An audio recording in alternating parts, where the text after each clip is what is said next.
بسم اللہ الرحمن الرحیم۔ محترم ناظرین، السلام علیکم۔ اہل سرسار کی ایک قوم جسے قوم سبا کہا جاتا ہے، اللہ تعالیٰ کی بے شمار نعمتوں کے اندر زندگی گزار رہی تھی۔ یہ قوم ایک عظیم تہذیب و تمدن کی مالک تھی۔ حضرت داؤد علیہ السلام اور حضرت سلیمان علیہ السلام کی باعظمت حکومتوں کے بعد ان کی حکومت زبان زدے خاص و عام تھی۔ کہا جاتا ہے کہ یہ لوگ گندم کے ماو سے آٹا پیس کر روٹیاں پکاتے تھے، لیکن اس قدر اسراف کرنے والے اور ناشکرے تھے کہ انہی روٹیوں کے ساتھ بچوں کا پخانہ صاف کیا کرتے تھے۔ ان آلودہ روٹیوں کو اکٹھا کرنے سے ایک پہاڑ بن گیا تھا۔ ایک صالح شخص نے وہاں سے گزرتے ہوئے ایک عورت کو دیکھا جو روٹی کے ساتھ بچے کے پخانے کے مقام کو صاف کر رہی تھی۔ اس شخص نے عورت سے کہا، تیرے اوپر افسوس، خدا سے ڈر، کہیں ایسا نہ ہو کہ خدا تیرے اوپر اپنا غضب ڈھائے اور تجھ سے اپنی نعمت چھین لے۔ اس عورت نے جواب میں مذاق اڑایا اور مغرورانہ انداز میں کہا، جاؤ جاؤ، گویا کہ مجھے تجھ سے خود سے ڈرا رہے ہو۔ جب تک سرسار جاری ہے مجھے بھوک سے کسی قسم کا خوف نہیں ہے۔ کوئی زیادہ عرصہ نہیں گزرا تھا کہ اللہ تعالیٰ نے ہوس بازوں اور اسراف کار لوگوں پر اپنا غضب ڈھایا۔ پانی جو کہ زندگی کی بنیاد ہے ان لوگوں سے چھین لیا گیا۔ قحط نازل ہوا، بات یہاں تک پہنچ گئی کہ ان کی ذخیرہ کی گئی تمام غذا ختم ہو گئی۔ آخر کار وہ مجبور ہو گئے کہ انہی آلودہ روٹیوں پر ٹوٹ پڑے جو ان لوگوں نے اکٹھی کر کے پہاڑ کے مانند ڈھیر لگایا ہوا تھا، بلکہ وہاں سے روٹی لینے کے لیے صف لگتی تاکہ ہر کوئی وہاں سے اپنے حصے کی روٹی لے سکے۔ کفران نعمت، قحط اور ان کی بدحالی کے بارے میں متعدد روایات موجود ہیں۔ سورہ نحل کی آیت نمبر 112 اور 113 میں یوں ارشاد ہوتا ہے،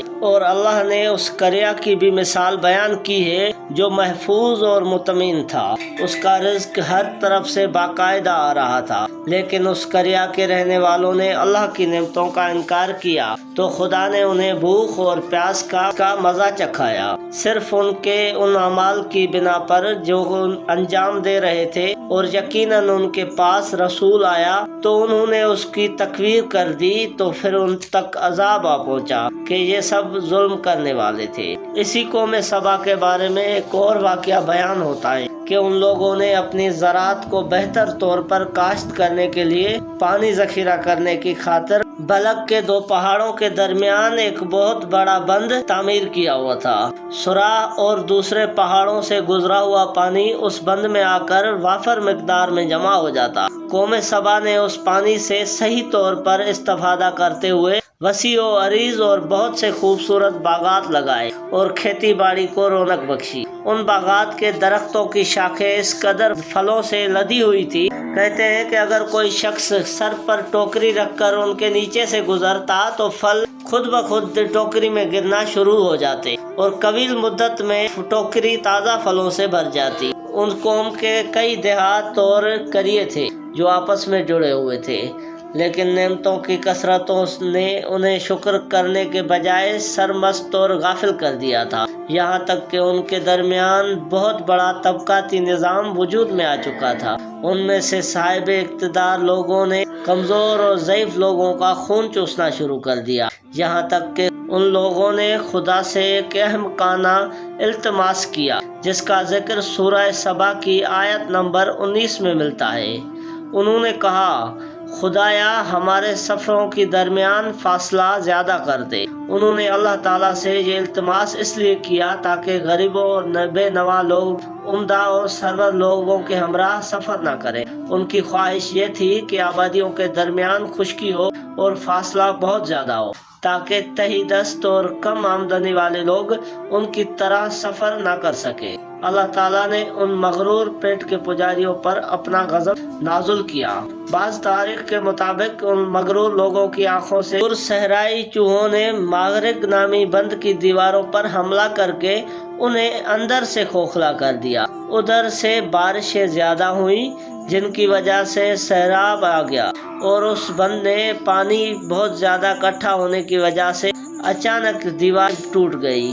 اس سے ایک بہت بڑا سیلاب آ گیا جس میں تمام دیہات، آبادیاں، مال مویشی، باغات، کھیتیاں، ان کے محل اور گھر پانی میں غرق ہو کر نابود ہو گئے۔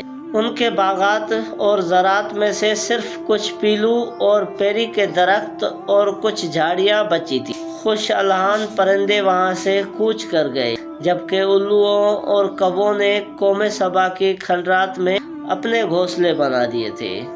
اس بات کا ذکر سورہ سبا کی آیت نمبر 15 اور 16 میں ملتا ہے، اور آخر میں سورہ سبا کی آیت نمبر 17 میں قرآن کریم نے اس واقعے کا یہ نتیجہ کچھ یوں نکالا ہے: یہ ہم نے ان کی ناشکری کی سزا دی ہے، اور ہم ناشکروں کے علاوہ کسی کو سزا نہیں دیتے۔ اگر آپ کو ہماری ویڈیو اچھی لگی ہو تو ویڈیو کو لائک کریں، اور مزید اس طرح کی ویڈیوز دیکھنے کے لیے ہمارا چینل سبسکرائب کریں۔ ملتے ہیں نیکسٹ ویڈیو میں، تب تک کے لیے اللہ